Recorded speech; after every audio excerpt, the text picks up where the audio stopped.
हरतालिका तीज व्रत के दिन कलश स्थापना आप नहीं कर सकते, मिट्टी के शिवलिंग नहीं बना सकते, तो इस तरह से सरलतम तरीके से आप पूजा करें। पूजा का शुभ मुहूर्त आप सभी 26 तारीख को हरतालिका तीज के दिन सुबह 5:56 से 8:21 तक पूजा का शुभ मुहूर्त और प्रदोष काल अर्थात शाम की पूजा का समय 6:01 से 7:31 तक हो रहा है। इस समय आप पूजा आराधना निश्चित रूप से करें। अब आप सभी के घर पर जो शिवलिंग है किसी भी स्वरूप में हो, चाहे तो मिट्टी के बना सकते हैं। मिट्टी के कैसे बनाते हैं 2 वीडियो पहले ही आ चुके हैं, उन पर पूजा विधि कलश स्थापना के साथ आप देख लीजिएगा। अब आप सभी को किसी साफ स्वच्छ स्थान पर, पूरा शिव परिवार आपके पास है तो बहुत बढ़िया है, नहीं तो मूर्ति प्रतिमा होगी उस पर आप जल के छींटे दीजिए। इस तरह से शिव परिवार है तो सबसे पहले गंगा जल मिश्रित जल से हर हर महादेव श्री शिवाय नमस्तुभ्यम कहते हुए चौकी स्थापित कर कर शुद्ध जल से स्नान कराएं, फिर पंचामृत से स्नान कराएं, फिर शुद्ध जल से शिव का अभिषेक करें। इस तरह से भी हरतालिका तीज की सर्वश्रेष्ठ पूजा मानी जाती है। जो शिव परिवार मूर्ति प्रतिमा में है उन पर भी जल का छिड़काव करें। उसके बाद दीप देवता हमारी पूजा पाठ के साक्षी होते हैं, तो आप सभी इस तरह से एक गोल बत्ती का घी का दीपक सबसे पहले प्रज्वलित कर लीजिए, साथ में धूप भी आप जला लीजिएगा। पूजा करते समय आपका मुख पूर्व या उत्तर दिशा की ओर होना चाहिए, भूलकर भी दक्षिण दिशा की ओर आपका मुख न हो। संभव हो तो मनोकामना पूर्ति के लिए कनेर के फूल के 5 माला, जिसे फुलेरा कहा जाता है, यहाँ पर सुंदर भाव सच्चे मन से आप जरूर से बांध लीजिएगा। किसी शिव मंदिर में भी गुरुजी कहते हैं फुलेरा अगर आप बंधवा देते हैं आज के दिन तो यह सर्वश्रेष्ठ माना जाता है मनोकामना पूर्ति के लिए, तो आप फुलेरा जरूर बंधवाएं। यह कुंवारी लड़कियों के लिए, पुत्र प्राप्ति के लिए, सभी के लिए यह लाभदायक माना जाता है। तो खूब 5 फूलों की माला बनाइए, फुलेरा मंदिर में आप जो है लगवाएं, अपने घर पर भी लगा सकते हैं। अब अभिषेक हमने करा दिया तो हम चंदन शिवलिंग पर शिव परिवार पर समर्पित करेंगे, माता गौरा को रोली समर्पित करेंगे, अक्षत समर्पित करेंगे, इत्र की सेवा देंगे, दीप देवता को भी हम सभी यहाँ पर रोली चंदन मोली समर्पित करेंगे। चाहें तो यहाँ पर आप संकल्प ले सकते हैं। दाहिने हाथ में अक्षत और पुष्प बोलकर अपना नाम गोत्र बोलें, अपने इष्ट पितृ देवी देवताओं का ध्यान कर कर भोलेनाथ और पंच देवी देवताओं का ध्यान करें, अपना नाम गोत्र बोलें और कहें कि हे महादेव, हे माँ पार्वती, मेरे इस व्रत को सफल करें। ऐसी प्रार्थना करते हुए संकल्प ली हुई वस्तु को भगवान के श्री चरणों में छोड़ दीजिए। यह संकल्प की विधि होती है। दुर्वा समर्पित करने के साथ सुपारी समर्पित करें, यज्ञोपवीत समर्पित करें, पुष्प समर्पित करें, जो आपके पास है, बेलपत्र, आंकड़ा, धतूरा, भांग के पत्ते, यह अपनी इच्छा शक्ति सामर्थ्य अनुसार है, जितना आपसे बन पाए उस अनुसार आप पूजन कर सकते हैं।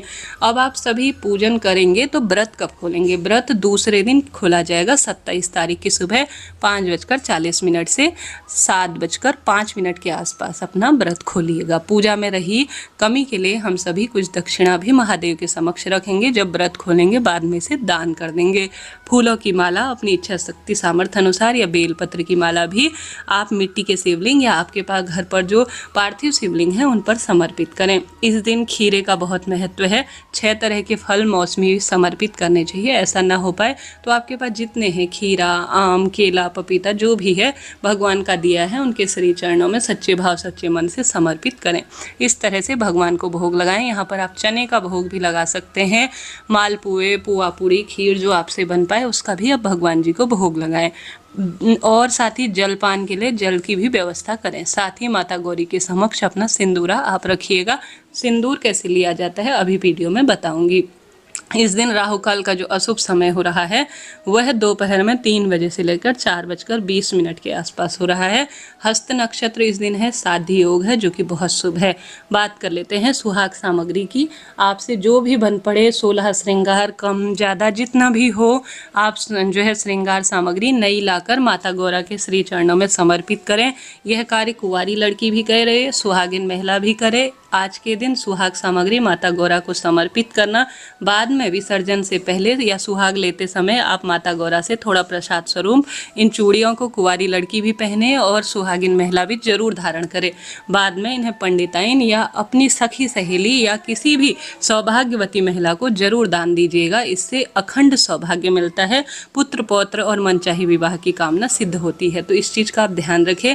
नारियल भी मनोकामना पूर्ति में जाना जाता है। नारियल में रोली, चंदन मोली, अक्षत समर्पित कर कर कुछ दक्षिणा रखकर आप यहाँ पर जरूर चढ़ाएं। यह नारियल सबसे श्रेष्ठ और अति उत्तम माना जाता है। तो इस तरह से मैंने पूजा समय, पारण का मुहूर्त आपको बताया और सभी बात राहु काल की भी बताई। तो इस तरह से हमारी यह पूजा करीब करीब पूर्ण हुई। इसके साथ ही आप सभी अब अपने दाहिने हाथ में अक्षत या गेहूं लेकर हरतालिका तीज और गणेश जी की दोनों कथाएं सुनिएगा। एक ही कथा ना सुने, इस बात का ध्यान रखें। 2 कथा हमेशा होनी चाहिए, इस चीज़ का ध्यान रखें। अब आप सभी को यहाँ पर लेना है सिंदूर। आप सभी को माता गौरा को अपनी जो सिंदूरा है उसमें से 5 या 7 बार सिंदूर समर्पित करना है। स्क्रीन पर देखो कैसे किया जाता है। इस तरह से सिंदूर समर्पित करें और बाद में जब पूजा का अंतिम समय हो उस समय आपको सिंदूर उनसे जूठा भी लेना है।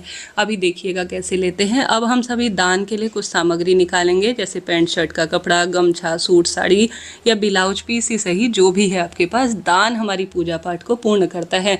माता पार्वती के समक्ष इसे प्रस्तुत करेंगे। अब हम सभी लेंगे सुहाग। हम सभी ने जो माता गौरा को समर्पित की थी सुहाग जो सामग्री अर्थात जो सिंदूर, उसे अपने चूड़ी के लगाएंगे और 5 बार अपने मस्तक पर माता पार्वती से लेकर सिंदूर धारण करेंगे। और साथ के साथ आप सभी एक दूसरा कपूर और दीपक आरती के स्वरूप में जोड़कर सुंदर भाव सच्चे मन से महादेव की ओम जय शिव ओमकारा इस वाली आरती को जय गणेश 2 आरतियों को गाकर अपनी पूजा को पूर्ण करें। साथ ही इस पूजा में जो दीपक है उसमें से 3 बार जल आप सभी इस तरह से अपने आंचल से या लोटे से जो है जमीन पर गिरा दीजिएगा। इसे जल शीतलीकरण कहा जाता है। और भगवान जी को इस आरती को दीजिएगा और भूल चूक के लिए पूजा में रही आप क्षमा प्रार्थी हो जाइएगा। इस तरह से हमारी यह पूजा पूर्ण हुई। साथ ही इस बात का आप ध्यान रखिएगा कि आप सभी को यह पूजा चौकी दूसरे दिन अर्थात 27 तारीख को व्रत खोलने से पहले उठा लेनी है। विसर्जन की विधि आएगी, आप इंतजार करिएगा। इस तरह से आपको करना है। व्रत कब खोलना है? व्रत का समय मैंने बता दिया 27 तारीख की सुबह। इस व्रत में प्यास लग जाए तो कैसे करें? तो प्यास लग जाए तो अपने दोनों हाथों को पीछे कर पशु बनकर महादेव से आज्ञा लेकर आप पानी पी सकते हैं। अपने हाथ पीछे करें, थाली में पानी भरें, जैसे पशु जीभ से पानी पीते हैं ठीक उसी तरह पानी पिएं। 4 बजे से पहले उठकर सरगी खा लीजिएगा, जिसमें चाय, पानी, दूध, फल इत्यादि ग्रहण कर आप अपने व्रत को कर सकते हैं। पूरे दिन भर में झूठ छल कपट से बचें। सफ़ेद, नीली, काली साड़ी पूजा में न पहने। बाल एक दिन पहले धो दीजिए, उस दिन सादे पानी से हरतालिका तीज के दिन बाल धोए जा सकते हैं, कोई दोष नहीं। गर्भवती महिला और सुहागिन महिला इस व्रत को साधारण सरल तरीके से फलाहार और जल पीकर भी कर सकते हैं। इस व्रत में रात्रि जागरण का विधान है और दूसरे दिन पूजा चौकी को हटाया जाता है। यहाँ पर से प्रसाद आपको थोड़ा सा हटा लेना है और साधारण सरल तरीके से इस तरह से भी आप पूजा कर सकते हैं। पूजा चौकी दूसरे दिन ही हटाई जाएगी, भले ही आप पार्थिव शिवलिंग पूजन करें या ना करें। तो इस तरह से यह जानकारी थी। हर हर महादेव।